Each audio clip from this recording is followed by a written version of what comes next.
अब आप श्रवण करें विष्णु भगवान और भोलेनाथ की व्रत कथा का। एक बार भगवान नारायण वैकुंठ लोक में सोए हुए थे। उन्होंने सपने में देखा कि करोड़ों चंद्रमाओं की कांति वाले त्रिशूल डमरूधारी सवरन भरन भूषित सुरेंद्र बनीते सीधी सेविती त्रिलोचन भगवान शिव प्रेम और आनंद तरीके से उन्मत्त होकर उनके सामने नृत्य कर रहे हैं। उन्हें देखकर भगवान विष्णु हर्ष से गदगद हो उठे और अचानक उठकर बैठ गया। कुछ देर तक ध्यान स्थल बैठे रहे। उन्हें इस प्रकार बैठे देखकर श्री लक्ष्मी जी पूछने लगी, भगवान आपके इस प्रकार अचानक निद्रा से उठकर बैठने का क्या कारण है?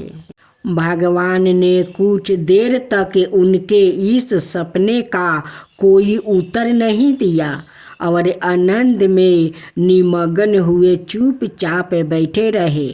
कुछ देर बाद हर्षित होते हुए बोले, देवी मैंने अभी सपने में भगवान श्री परमेश्वर का दर्शन किया है। इनकी छवि ऐसी अपूर्ण आनंदमय एवं मनोहर थी कि देखते ही बनती थी। मालूम होता है शंकर ने मुझे स्मरण किया है। आहो भागे चलो कैलाश में चलकर हम लोग महादेव के दर्शन करें। ऐसा विचार कर दोनों कैलाश की ओर चल दिया। भगवान शिव के दर्शन के लिए कैलाश मार्ग पर आधी दूर गए होंगे कि देखते हैं भगवान शंकर सवाए गिरिजा के साथ उनकी ओर चले आ रहे हैं। अब भगवान के आनंद का तो ठिकाना ही नहीं रहा। मानो घर बैठे निधि मिल गई। पास आते ही दोनों परस्पर बड़े प्रेम से मिले। ऐसा लगा मानो प्रेम और आनंद का समुंदर उमड़ पड़ा है। एक दूसरे को देखकर दोनों के नेत्रों से आनंद आंसू बहने लगा और शरीर पुलकायमान हो गया। दोनों ही एक दूसरे से लिपटे हुए कुछ देर मुखवत खड़े रहे। अर्धगोचर होने पर मालूम हुआ कि शंकर जी को भी रात्रि में इसी प्रकार का सपना हुआ किया। मानो विष्णु भगवान को वो उसी रूप में देख रहे थे जिस रूप में अब उनके सामने खड़े थे। दोनों के सपने के वृत्तांत से आगाहत होने के बाद दोनों एक दूसरे को अपने निवास ले जाने का आग्रह करने लगे।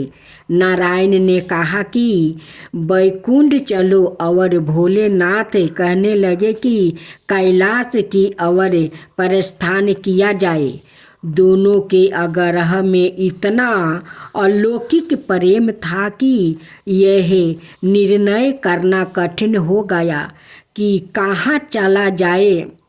इतने में ही क्या देखते हैं कि बीना बजाते हरि गुण गाते नारद जी कहीं से आ निकले। बस फिर क्या था, लोग दोनों उनसे निर्णय कराने की कहा जाए। बेचारा नारद जी तो सवाए परेशान थे। उस अलौकिक मिलन को देखकर वो तो सवाए अपनी सूझ बूझ भूल गया और लगे मस्तक होकर दोनों का गुणगान करने लगा। अब निर्णय कौन करे? अंत में यह तय हुआ कि भगवती उमा जो कह दे वो ही ठीक है। भगवती उमा पहले तो कुछ देर चुप रही, अंत में वो दोनों की ओर मुख करते हुए बोली, हे नाथ, हे नारायण, आप लोग के निश्चल अनाये और अलौकिक प्रेम को देख कर तो यही समझ में आता है कि आपके निवास अलग अलग नहीं है। जो कैलाश है वही वैकुंठ है और जो वैकुंठ है वही कैलाश है। केवल नाम में ही भेद है, यही नहीं, मुझे तो ऐसा प्रतीत होता है कि आपकी आत्मा भी एक ही है। केवल शरीर देखने में दो है और तो और मुझे तो स्पष्ट लग रहा है कि आपकी भाग्य भी एक ही है।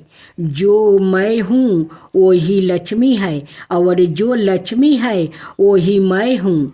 केवल इतना ही नहीं, मेरी तो अब यह दृढ़ धारण हो गई है कि आप लोग में से एक के प्रति जो दृष्टि करता है वो मानो दूसरे के प्रति ही करता है।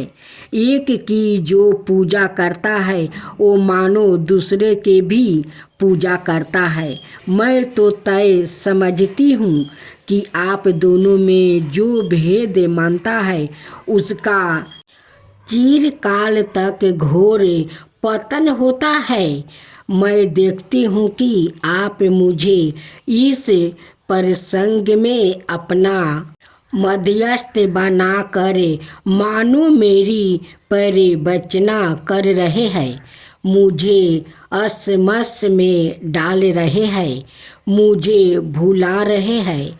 अब मेरी यह प्रार्थना है कि आप लोग दोनों ही अपने अपने लोक को पधारिए। श्री विष्णु यह समझे कि हम शिव रूप में वैकुंठ जा रहे हैं और परमेश्वर यह मानो कि हम विष्णु रूप में कैलाश मगन कर रहे हैं।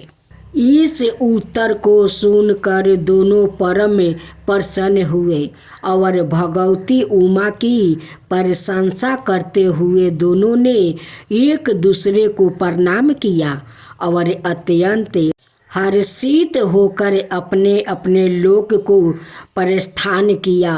लौट कर जब श्री विष्णु वैकुंठ पहुँचे तो श्री लक्ष्मी जी ने उनसे प्रश्न किया, हे प्रभु, आपको सबसे अधिक प्रिय कौन है? भगवान बोले, प्रिय, मेरे प्रियतम केवल श्री शंकर है। देहधारियों को अपने देह की भांति वो मुझे आकारण ही प्रिय है। एक बार मैं और श्री शंकर दोनों पृथ्वी पर घूमने निकले। मैं अपने प्रियतम की खोज में इस आशा से निकला कि मेरी ही तरह जो अपने प्रियतम की खोज में देश देशांतर में भटक रहा होगा वही मुझे अकारण प्रिय होगा। थोड़ी देर के बाद मेरी श्री शंकर जी से भेंट हो गई। वास्तव में मैं ही जनार्दन हूँ और मैं ही महादेव हूँ। अलग अलग दो घरों में रखे हुए जल की भांति मुझ में और उनमें कोई अंतर नहीं है।